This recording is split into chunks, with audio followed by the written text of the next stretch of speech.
This is a fully functional Minecraft camera. It even features a selfie stick if you press F5 while holding the camera. It's added by the Exposure mod, and I will be covering all of its amazing features in this video. I've also added the Polaroid and Catalog add-ons as they add some neat features. These mods are available on Forge, Fabric, and NeoForge for versions 1.19 to 1.21. I would guess that the mod will continue to be updated for future versions for some time. Now, let's get started with how to make a camera. To make a camera, you're going to need 6 iron ingots, a glass pane, a button of any type, and a lever. Now for our camera, we're going to need film, and the easiest film to make is our black and white film here. So we're going to use 2 iron ingots, 1 iron nugget, 2 dried kelp, 2 gunpowder, and 2 bone meal, and that will give us black and white film. Now with a very similar recipe, we can also make colored film, but this one is a little bit more expensive, requiring gold instead of iron and also lapis instead of bone meal. There are also high sensitivity versions available where you basically have the same recipes to get high sensitivity black and white film and also colored film. All you do is you replace the gunpowder with prismarine crystals instead. To use the camera, simply select it in your hotbar, hold shift and right click, and this will open up this menu. And we'll cover all aspects of this, but for now, we're just going to put the film in the film slot right here, and now we're able to take photos. You can now look anywhere and right-click, and this will open your camera view. To take a photo, just right-click, and if you want to see options, you can hold shift, and this will allow you to use your cursor to, for example, set the shutter speed, or maybe you want to change the focal length, maybe you want some composition guides here, or you want to set a timer. A fun feature of the timer function is that if you want a mob or villager to look at you, you can use the timer and they will get their attention. So you see, now they'll pose because you have the timer. This should also work with hostile mobs. Just open your camera, take a picture, and okay, maybe it doesn't work. What if we go into creative mode? Okay, so in creative mode, it also works with hostile mobs.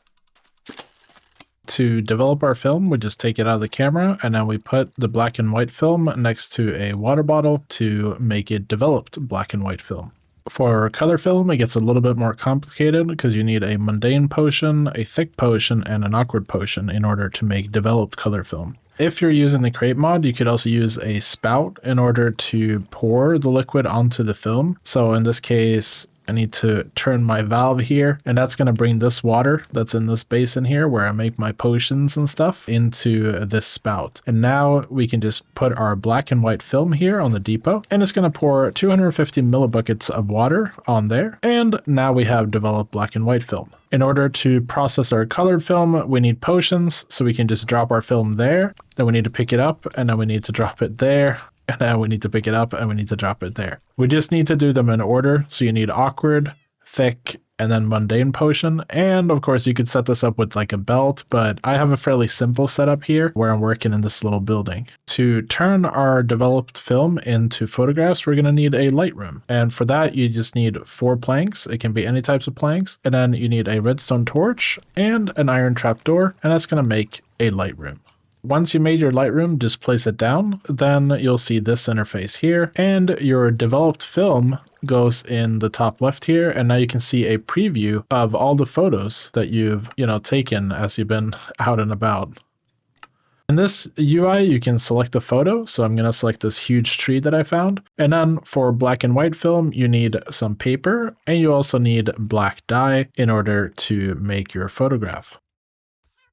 Once it's processed, you'll get this photograph. You can take it out, you can hold it in your hand, right click to view the photograph, and you can also put it on a photo frame like so. For colored film, you have the same process. Just put the colored film up in the top left, and then you can scroll through your images to see which image you want to use. I'm going to use this kind of cool image of a hole that I found that had some light shining down because I'm using shaders. And now we need paper, and we need cyan dye and magenta dye and yellow dye in order to process this image. Click the check mark and it will start printing.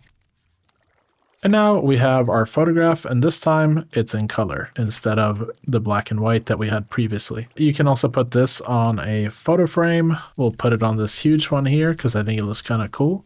And for the photo frames, you can also make these glass photographic frames. And if you put a photo on them, you'll see that there's like no border. To make a photographic frame, you need an item frame, 4 oak planks, or any kind of planks for that matter, and then 4 sticks.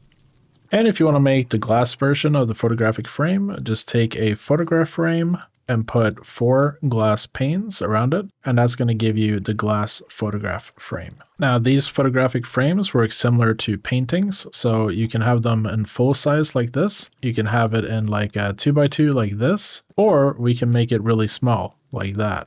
It all depends on which blocks you have kind of cutting it off up there. So we can make this really large, just like so, and then you just take your photograph and you right click on the photographic frame in order to place it.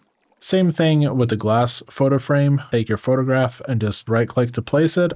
Now our camera also supports attachments. So if we shift right click while holding our camera, we can see that we can add a spyglass, for example, which is going to allow us to have a greater zoom. And then we can also add like a filter onto here if we want to have everything be lime green. And we can also add a redstone lamp. And this is going to allow us to take photos in the dark. If we go into this really dark cave and we take a photo of this thing here, you can see that we get a flash. Now, our image is still a little bit dark, but this is what it looks like with the flash, and this is what it looks like without flash. So we get a slightly brighter image thanks to the flash. Of course, the lime green filter is probably not helping with the darkness here. Now, we can also make a camera stand using 2 smooth stone, some sticks, and an iron ingot.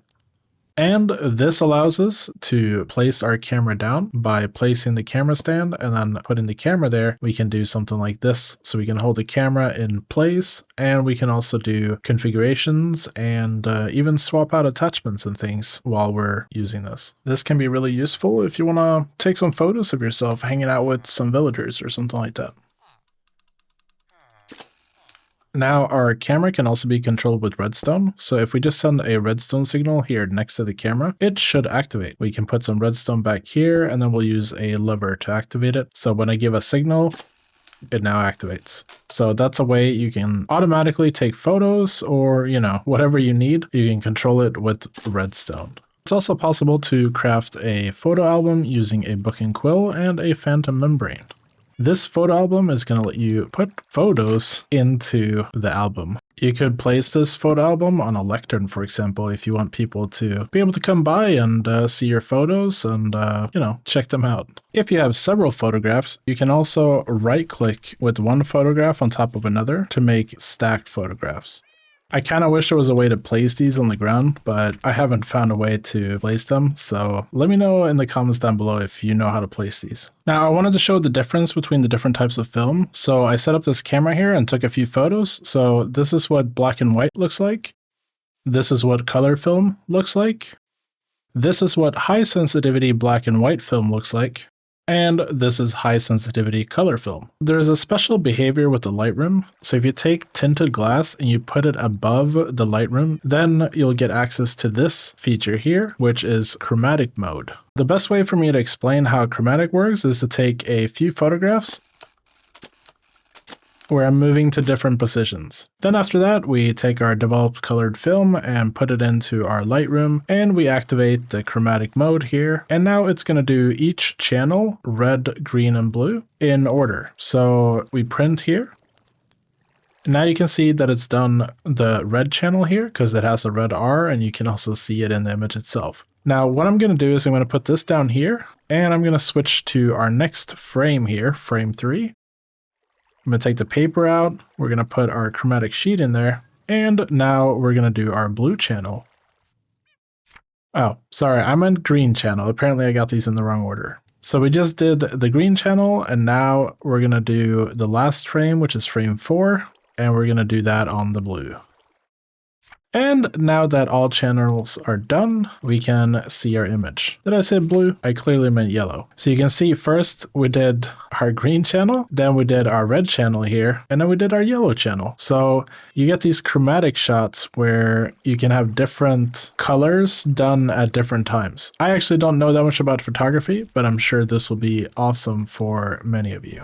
Now in exposure, there's also something called the Interplanar Projector. And basically the way it works is you rename it to a local file path or a URL, and then it's going to become a lens for that image. So here I'm just renaming this to my iron farm image that I recently published. So we're gonna grab this, and you can see now the name of this is pointing to createmod.com where we have this image stored. And if we grab our camera now, we can shift right click to open it up, and then we can put this as the filter here. If we take a photo now, you'll see this like weird inverted color thing. If we take a photo, and after developing our film, we can open up our Lightroom here, put our film in, and you can see that it has a screenshot from createmod.com, and we're gonna go ahead and print this. Oh, I did the chromatic thing. Okay, we're gonna have to do it in three. We'll have to do it in 3 sections. So if you happen to do chromatic on accident, it's okay. You can just render all 3 for the same image, and it's gonna be a regular image. And then we'll make sure to switch the mode back to regular there. And now we can see, if we look at this image, you can see we have the 100 ingots per minute iron farm here, which I posted on createmod.com a few days ago. Now for the Polaroid add-on, we can make an instant camera using 5 iron ingots, a redstone lamp, glass pane, and any kind of button, as well as a crafter. The instant camera doesn't take film, it takes instant black and white slides or instant color slides. It's also available in the high sensitivity versions, just like film. And for the instant color slide, you need lapis, black dye, magenta, yellow, and cyan dye, as well as paper. Now, similar to the camera, you can shift right click in order to insert our slides, and then right click to actually use it. And when you take a photo, it's automatically going to print the photo, just like that. And of course, it also works with Redstone. One thing to note as well is I'm using shaders, and the mod actually picks up on the shaders, so it takes a photo of what the player sees, which shaders and everything. So even if another player doesn't have shaders, they'll still see this image. Last but not least, we have the Exposure Catalog add-on, which you can access via Exposure Catalog. And this is going to open up a UI where you can, among other things, view all the textures in Minecraft, but you can also select the mode up here on the right, and it will show you all the images that you have taken with the exposure mod. It gives you a nice place where you can like scroll through them. You can also export any of the images here, so you can choose the size and like all the look and everything, and it can be really convenient if you just want to look through them, or if you want to do something with the images outside of Minecraft. And that's the exposure mod. I will also add a schematic for this photography house in the description below in case you would like to use it in your world. I want to give a huge shout out to all my patrons who help support me. You're all amazing. And to everyone, thank you so much for watching. I hope this video was useful. Make sure to give it a like if you enjoyed it, and subscribe if you want to see more of my content. I hope you have a wonderful week, and I'll see you next time. Bye bye.